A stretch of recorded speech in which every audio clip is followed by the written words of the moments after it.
Hello, and welcome to another edition of Straight from the Loading Dock, insights into Cleveland industrial real estate. Today with me is Joe Barna. Joe is a founder of CRESCO Real Estate back in 1991, and I've been a team member with Joe since for about 16 years now, give or take. At least. And then we were working on some other projects, even prior to, since I came over to CRESCO Real Estate back in 2003, a couple years ago.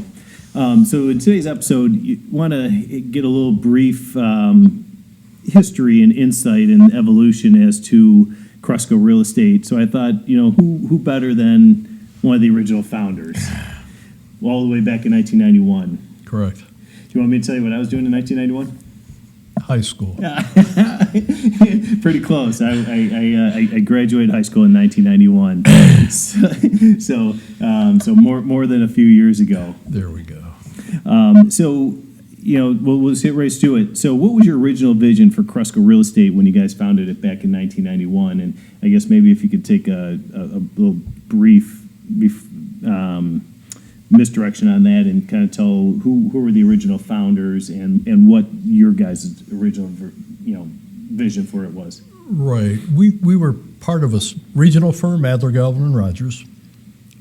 At AGR, as they're known, they were sold to Grubb & Ellis in '89. When that happened, they were like shades of a big company coming in, which limited some of the local decision-making.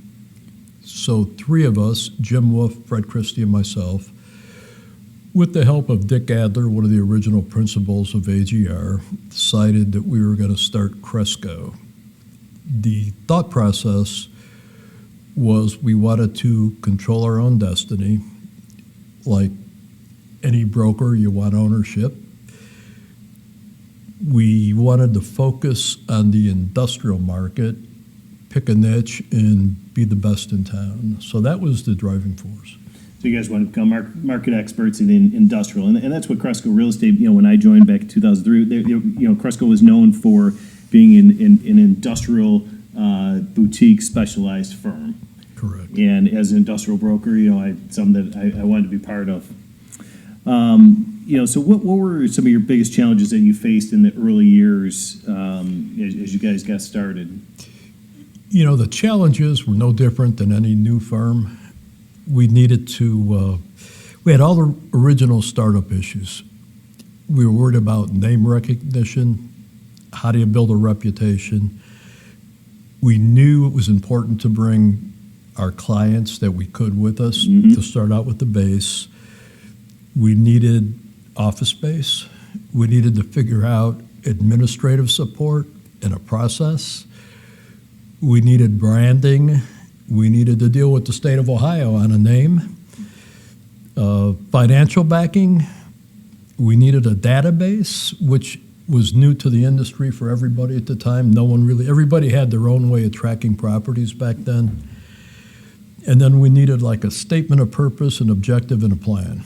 So we were pretty busy.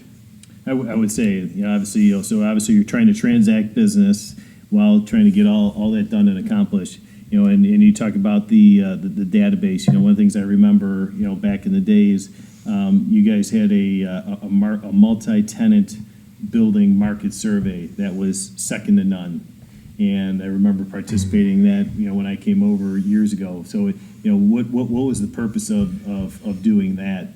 Back in those early years, I think there had to be a distinct benefit for you guys doing that. Yeah, we realized early in the game that when you're a small firm, a boutique, you're not going to get the national accounts. We also know we're not going to get the tenant representation. So our goal was to control product. We were very active in the multi-tenant market. We had multiple listings in that market, so we decided we would track the local market at the time. So we divided the city up really into three sections. We made quarterly calls to all the owners, so we talked to them on a regular basis, several of which became our clients, and we were kind of like the go-to guys when it came to multi-tenant product, which probably one of the best moves we ever did to get out of the box. Well, and I know Fred Christie. I mean, today, I mean, that is his absolute bread and butter. He has been working on multi-tenant type product, and it's served him extremely well over these years. There are clients that we've renewed 5 and 6 times. So, and there are owners that stick with us because we knew what we were doing in that marketplace. Yeah, I have a multi-tenant building down in Valley View that I've been handling since the year 2000. So, 25 years worth of handling that multi-tenant building. Multiple renewals, and then expanding tenants, and maybe they couldn't fit into that building anymore. So then you take them to to another opportunity, or sell them a building. It also led to us and got us involved when we filled these buildings. The ownership would tell us, like, all right, what do? We have no more room to put tenants. We can't expand them. We have people that need expansion. So that resulted in new development. So next thing you knew, we were buying land, like Hadley Business Campus, Englewood 3 and 4, were all built from scratch, ground up. That we did the leasing, we overseen the construction, and that just carried through. And then you ultimately sold that portfolio. And then we actually sold it. So how is the commercial real estate landscape in Northeast Ohio? What did it look like when you first started the company in '91? Back then, CBRE was here. We didn't have as many national, global players. Starbucks formed, which turned into JLL. They were here. We had Ostendorf Morris, a major industrial foothold in town. Good brokers, local guys. Craig and Lang, an older firm with a good base in Cleveland, a lot of senior partners active in the industrial and the office market, and then quite a few boutique firms. So we were a marketplace that had a few major players, a couple larger, mid-sized local players, and a lot of boutiques. Okay. So how has, and my next couple of questions are really going to dovetail together. Back in 2005, the firm formed an alliance partnership with Cushman Wakefield. How did that evolve? And then kind of the next question is, what service lines, then kind of evolved with that relationship? Just around that time is when we brought over the group from Ostendorf Morris, which included you. Yep. So we added 5 new industrial brokers at the time, I believe, that were all experienced. We were already doing Cushman & Wakefield inbound industrial, not all of it, but a big chunk of it. Mm-hmm. And that was working out great. Because I think prior to that, you were Corfac.